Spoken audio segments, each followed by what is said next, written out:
So our next honored guest is Quentin Palfrey, running for Lieutenant Governor. We're so excited to have you here. We'll be recording your session, and will be available on YouTube at some point if you want to see it. Terrific, great. Hi, how are you? Thank you so much for having me. My name is Quentin Palfrey. I'm a Democrat running for Lieutenant Governor. And I decided to bring two people with me today instead of one. So my campaign manager, Jessica Lieberman, is here. And this is Max. Max is with me today. My wife is a civil rights attorney in the Consumer Financial Protection Bureau in Washington. And we had a little bit of a child care challenge. She's on her way back, and so Max is with me.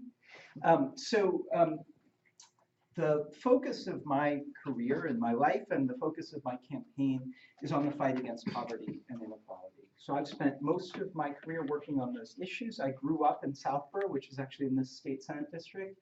And my dad and my mom are pediatricians, and I grew up going to the Boston Medical Center with my dad, watching him serve some of the poorest populations in Roxbury and Dorchester.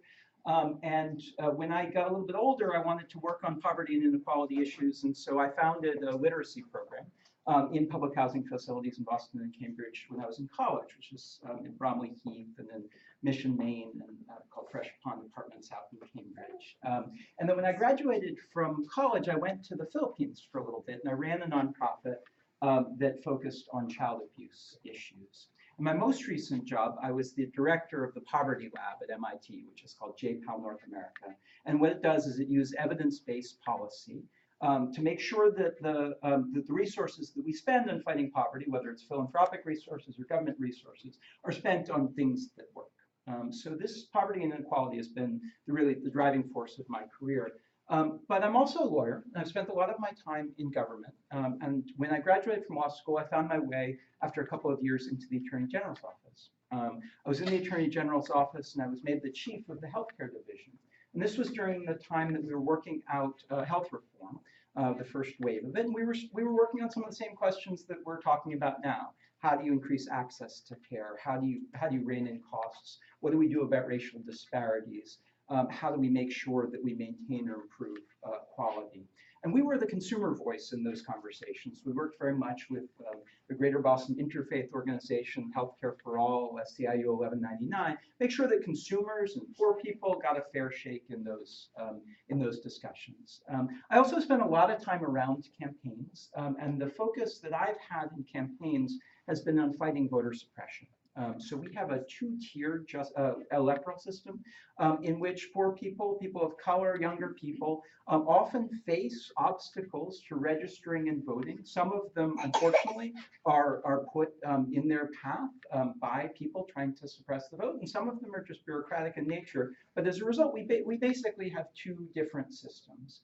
And this is how I got to know Barack Obama. So I went up, I was in New Hampshire on the Kerry campaign, and early in the primary for the 2008 election, I got to know Barack Obama. And he was, I came to know him as a really extraordinary person. I started to follow him around from state to state, working on these voter protection issues. And I found my way to Ohio. And I don't know if you remember in 2004 in Ohio, do you all remember those really long lines in Cleveland and Columbus, particularly in those African-American neighborhoods? So our job in 2008 was essentially to make sure that those lines, those obstacles didn't happen to those communities. We put 4,000 lawyers in the field, which was the largest state voter protection effort that ever had happened. We went to the US Supreme Court and the Ohio Supreme Court, and that was one piece of a successful campaign that brought Barack Obama into the presidency. And what happened from there for me was just a truly extraordinary experience. I went as a political appointee into the Obama administration, first in the Commerce Department and then into the White House, where I was senior advisor for jobs and competitiveness. And you may remember at that time we were sort of clawing our way out of the worst recession since the Great Depression, but we were very focused on this notion that growing inequality was one of the great social challenges of our time. Then as now, Republican-led policies have led to a situation where people at the very top get a lot of the policy benefits and an unfair share of their pie, and we were really trying to build an economy that works for everyone. And I was very proud of being part of a generation of people who were committed to public service. I was also proud to get the opportunity to meet the president directly, to work on a couple of pieces of legislation that got over the finish line. And for my kids, I have two older kids as well, and they grew up in and around the White House, you know, sort of trick-or-treating down the halls of the White House. They met the president in the Oval Office and the First Lady in the White House, and it was really an extraordinary time. So like a lot of you, I worked really hard last year to try to elect a president that would carry on that legacy. And I'll be honest, I've been devastated by what's come since. I mean, there's a certain cruelty to the way that this administration rips families apart, or tries to put walls between us and our neighbors, tries to knock tens of millions of people off of health insurance.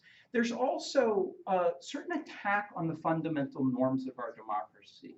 They don't believe in truth, they don't believe in science, and they're attacking the basic fundamental constitutional norms. And I think initially as we processed this, we thought, well, maybe they will pivot. Maybe they'll be moderated.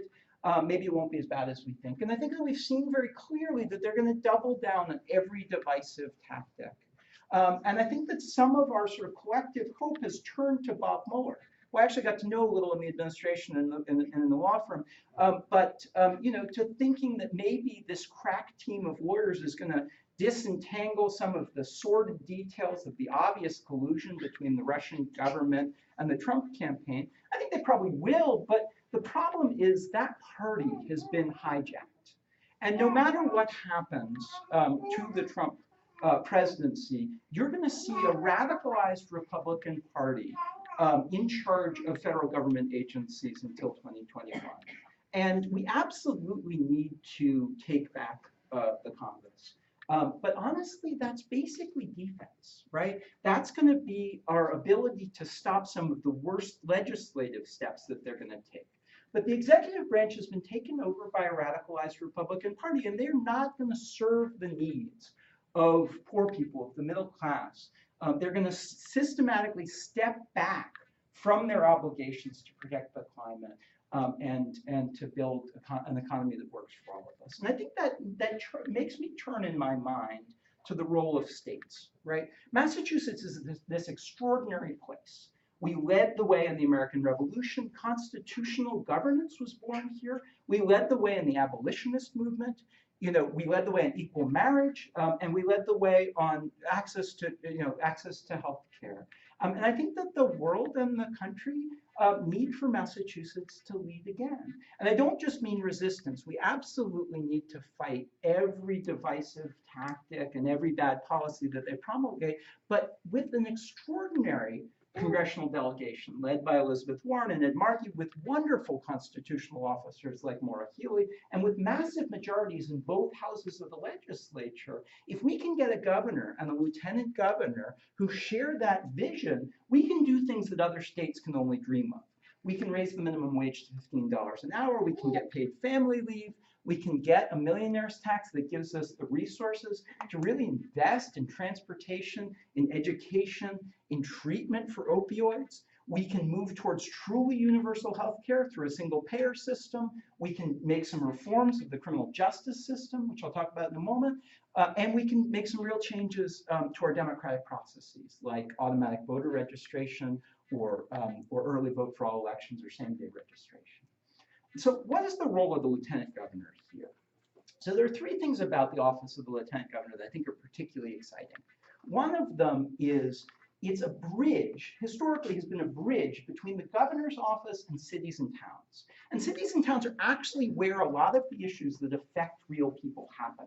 Housing, transportation, education, opioids, all of these issues, a lot of the most important things that affect people happen at the local level. And the lieutenant governor has the ability to be the bridge between the governor's office and those cities and towns. A second role that I think I'd be uniquely well suited to play is to navigate the federal environment. This is a really, truly broken federal government right now. We have a lot at stake in that relationship, whether it's the Medicaid waiver or block grants or ICE coming into our cities and picking on our families, right? And I think having somebody who worked in the White House, worked in the Commerce Department, worked for a member of Congress who can help the governor's team navigate that environment would be very powerful. And the last role that I want to focus on here is the role of the Governor's Council. So the Governor's Council is this entity that the Lieutenant Governor chairs that confirms judges. But for a lawyer who cares about civil rights, I think it could be a wonderful platform to talk about criminal justice reform.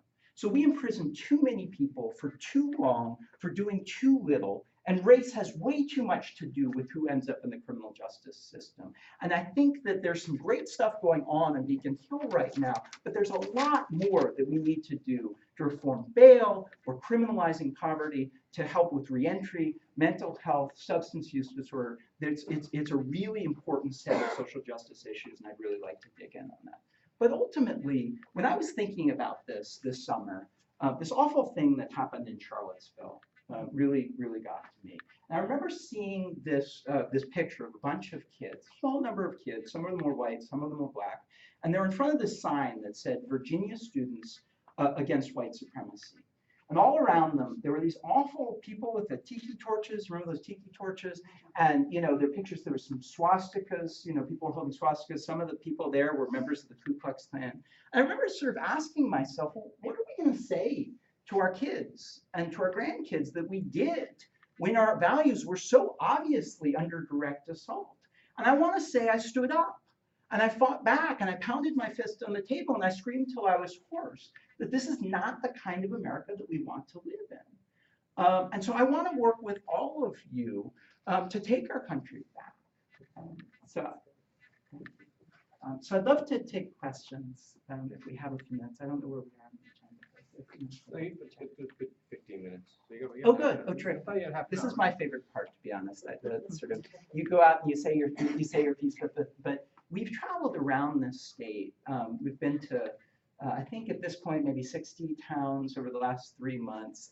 And my favorite part of this is going and talking to people and having this kind of question and answer. So I'd love to chat.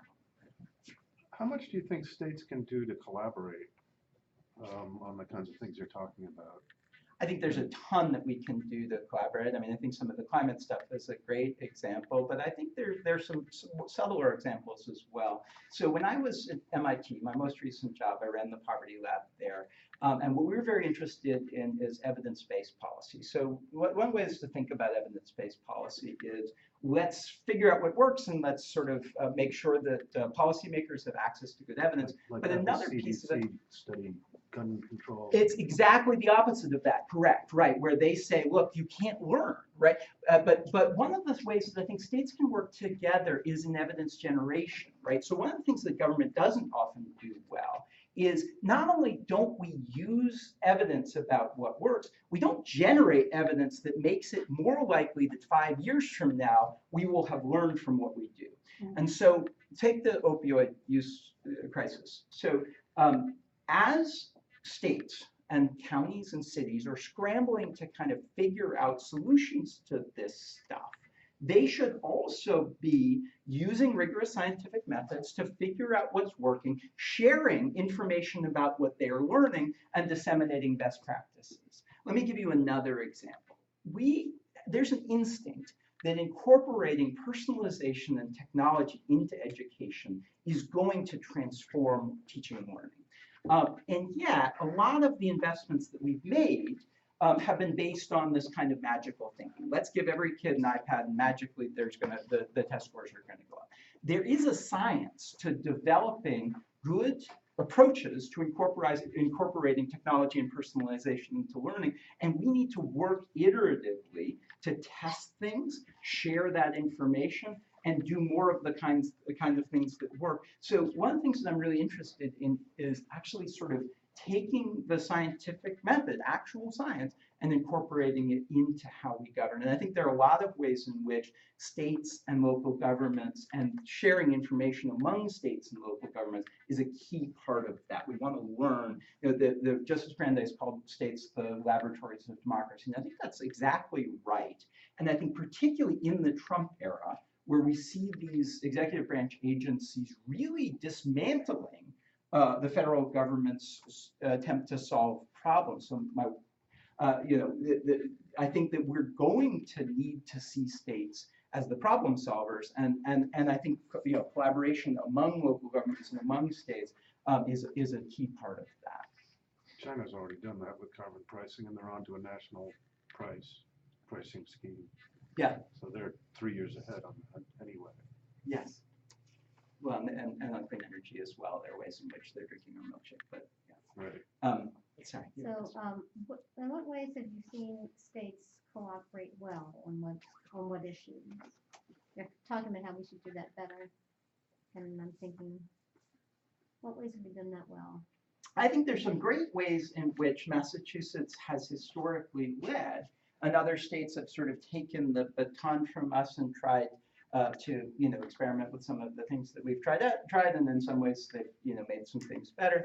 And in some ways, I think there are places where I think we can learn from other states. So certainly health reform over the last decade is an area where Massachusetts sort of came forward with a mechanism that people have adopted. Honestly, I think that there are ways in which we can improve upon that, and I think we ought to lead again towards single payer.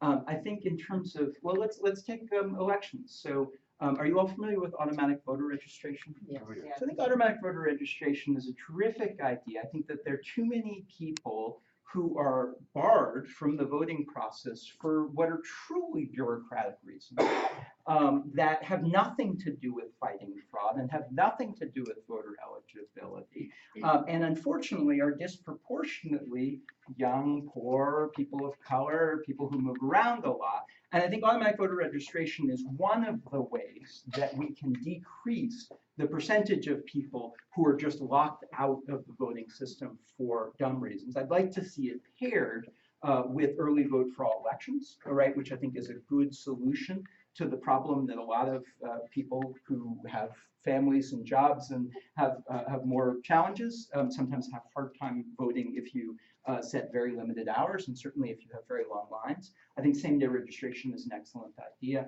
Anyway, there are a lot of electoral reforms that I think are a partial answer to your question, where states experiment with things. Oregon experiments with vote by mail. We get to watch it, and then we see actually there's not a lot of fraud, and people kind of like it. So we get an experiential basis for what they can do.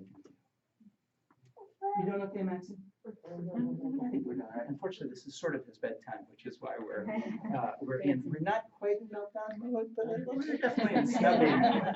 So I apologize. Thanks for bearing with me on this. This is the first time I've tried this.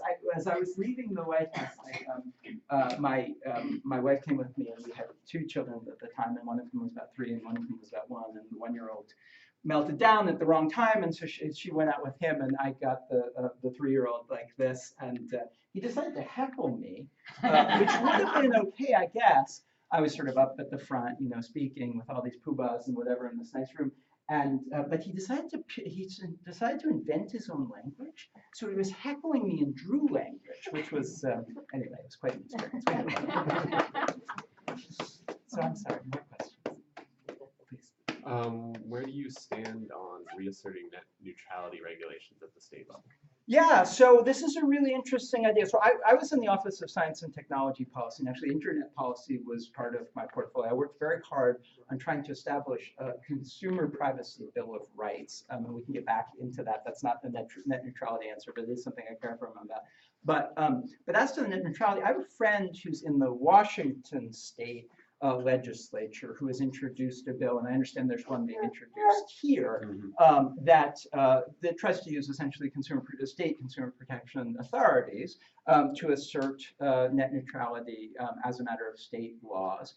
Some of the people that I've talked to, in sort of federal policy say, oh, we're going to have a big fight around preemption, and I think that it's a full employment act for lawyers. But I actually think that it's a good example of a case where states need to lead, and we need to do things where actually I don't think that the states are necessarily the right entity, ideally, to do something like net neutrality. It's the kind of thing that we would prefer the federal government does.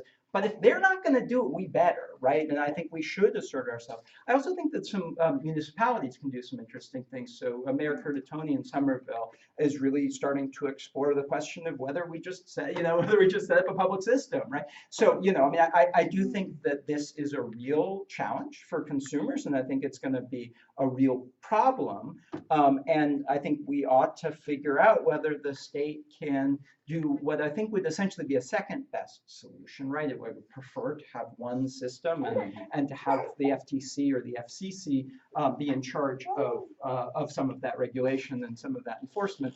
But I mean, honestly, if they're not going to do it, we better, right? And I think that we have a terrific attorney general. I worked with Maura when I was in the AG's office. I ran the healthcare division, which ran the civil rights division. Actually, my wife was also in the civil rights division. And, I think we have this wonderful tradition of stepping up. And honestly, when I was there, we were there during the Bush era, and we were doing some things that were maybe, asserting the outer edges of the state's authority. I was working a lot on consumer protection issues, but also some antitrust issues, where, if the DOJ antitrust division were doing its job, or, maybe we wouldn't have been suing insurance companies that were international insurance companies around issues that had national scope. But I worked very closely, for instance, with the Texas AG to bring some of those insurers, to bring consumer protection cases against some of those insurers, just because the DOJ wasn't going to do it, so we might as well, right? Somebody's got to stand up for consumers. So. Whose presidential campaign did you work on and why? You said you.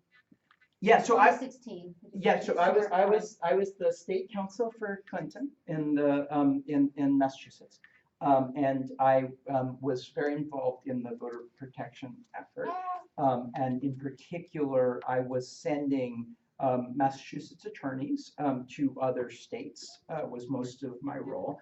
Towards the end of the general election, I was involved in the New Hampshire voter protection effort, and that was actually quite successful in one sense. It's quite interesting in the sense that it has gotten a life of its own, because Trump obviously accused us of bringing Massachusetts people up to New Hampshire, and I can tell you for a fact we didn't do that. But actually, it's a great example of how democracy matters. We see this one vote margin last week, and but actually, if you look at that Senate race, right, we won that Senate race for Maggie Hassan by less than 1,000 votes, right? The doors we knocked, the piece of litigation we brought to hold the polls open in one community probably are responsible for that margin. And that one vote, that Maggie Hassan seat, was enough to hold off a number of the worst of the Trump legislative efforts. And so it's a really good example of a way in which, as awful as last year's results were, the things that we did to knock on doors and the things that we did to protect voters actually had a very significant impact on, ultimately on many, many people's lives. So other than single payer, how would you envision keeping healthcare costs under control? Oh, so this is a terrific question, and one for which we need maybe a little bit more time than we probably have. But let me give a few general sort of grounding principles. We pay way too much as a percentage of our GDP for the results that we get, right? So we spend almost 1 out of every $5 in our economy on healthcare, and we get less good results in terms of healthcare quality and outcomes than a lot of countries that pay about half of that as a percentage of GDP. And a big part of that problem is administrative costs and overhead that we could solve if we had a better system of aligning the incentives, and if we had a single payer system. And so I think that moving in that direction is essential. And it's not just about health, because the problem is if you spend 1 out of every $5 in your economy on health, that squeezes out all of these other investments in transportation, in education, in jobs. And so there are real consequences to spending too much on healthcare costs. Now, so I think that the best answer is for us to move to a single payer system. I think that Massachusetts is one of these places where we've shown great leadership, and we actually could do that on a state basis, and we should try. There are other steps that we can take. Certainly, we should let everybody into the Medicaid system. I think expanding Mass Health is a good place to start. I think that some of the mechanisms that were within the Affordable Care Act about healthcare costs are directionally right, which is to say, if you want to create a system that rewards quality and good outcomes and that doesn't reward volume and complexity. And for too long, the way that our system has been set up is more is better, and the more complexity is what gets rewarded. And if that's the way that the incentives are structured, that's what you're going to get out of your system. And so moving towards a system where the incentives of the providers are to provide good outcomes and to provide high quality evidence-based interventions, and frankly to move towards more preventative healthcare, more public health investment at the front end is the right answer. And certainly integration across the healthcare system makes sense. Let me put one more note in there, which is some of this is an antitrust problem that law enforcement authorities can deal with a little bit. So there is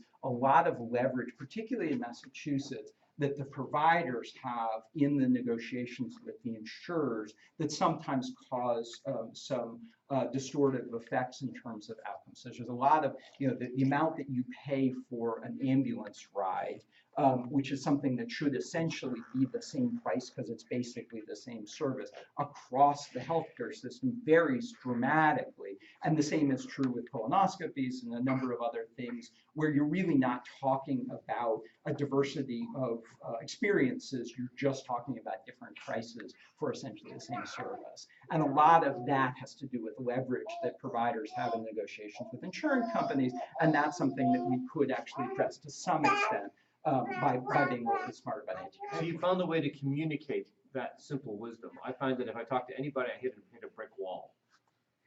I think that there's a growing, I'm actually surprised at the rapidity with which we have moved our consensus within the Democratic Party towards what has been obviously the right answer for a long time, which is that we ought to be for the thing that we have always been for and stop having this weird dance. So the individual mandate, if you all know the history of the individual mandate was developed out of the Heritage Foundation, right? This was a Newt Gingrich, this is one of Newt Gingrich's favorite things, and it was something that Romney kind of insisted on in the negotiation. It wasn't what the Democrats sort of wanted, it was what the Democrats accepted in order to sort of work with the Republican governor to move towards universal health care. And if you remember actually in the debates, the early debates between Obama and Clinton, and I was on the Obama side and I was giving some thought on the healthcare piece, honestly, we were not for the individual mandate, right? And that was like one of the relatively few policy distinctions between Obama and Clinton. And then ultimately it flipped. And being for the individual mandate became the litmus test of what a good Democrat was for. And, and then it's crazy. It's very much like cap and trade, where at a certain point we take their idea, we say, okay, we're all people working in good faith. Let's kind of work towards the same goals, and we can think about the methods for getting there. And then they said, oh, well, if you're for it, we're against it. And you're like, okay, but like I was meeting you halfway. And I think that's been one of the things that's been really upsetting about the Republican Party being hijacked, right? Because it would be really wonderful if we had a two-party system where both of the parties were actually working towards the same ends, and they had a different philosophy. So we had, another party that said, okay, well, let's be more concerned about states' rights, or let's be a little bit more careful about expenditures or public or national defense. But we're kind of working in good faith, sort of within the context of that. And the problem is their party has been hijacked. Right? It's been hijacked by a bunch of extremists who you can't meet halfway. And I think that's one of the things that we learned early on in the Obama administration is, Obama, I think, came to Washington thinking that he was actually going to change the culture of Washington. And for a while, I think we were genuinely trying to work across the aisle with the set of people who have now kind of come to power. And the problem is they didn't want a grand bargain on the economy. they wanted to win, and they sort of changed the tone of the game. And you see this in, they're just playing by a different set of rules, and they're trying to cheat the rules with gerrymandering and with voter suppression, these sorts of things. And unfortunately, that's the world we face right now, is a world where we're not dealing with sort of, two parties that are sort of dealing with each other in good faith. We're dealing with one party that, at least at the national level, has been radicalized.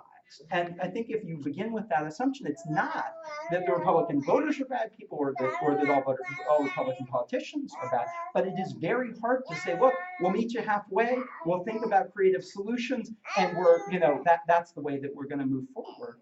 At least at the national level, that's actually not the tone of the dialogue anymore. Yeah, it's bait and switch. McConnell's, there was an article on him, I don't remember where, that he's become a master of that. Yeah, well, You hold they something stole out, one they thing stole out our for it, Supreme oh, Court what? seat, and that will have ramifications for a generation that they just decided that they were going to play by different rules. When we got the ACA through, right, we thought we needed 60 votes. We were playing by all the rules. We thought, oh, good Senate procedure. We care about that. You notice they don't care about 60 anymore. They ran this thing through with 50. Nothing changed, right? Nothing changed. It's just they don't actually care about the things that they say they care about. They talk about, do we care about the deficit when you have a $1.5 trillion giveaway to the very richest people in the country?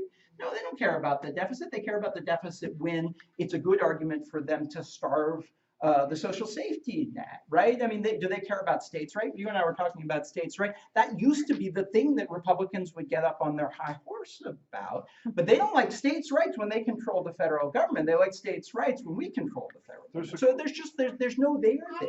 Yeah. There's a quote there that Republicans consider politics the art of war. Democrats consider it the art of compromise. Yeah. That's what that is. Anyway, Quentin, thank you so much for coming. Thank you. It's so much fun. Thank you, Max. The candidates here, we really wish you well. It's being a candidate means taking on a serious mantle of responsibility, and I think that's what we're seeing. A lot of the candidates are coming out they're doing it for their passion, and it's been inspiring to see many of you come out. So thank you. Thank you so much. Thank It's you. a pleasure to be here.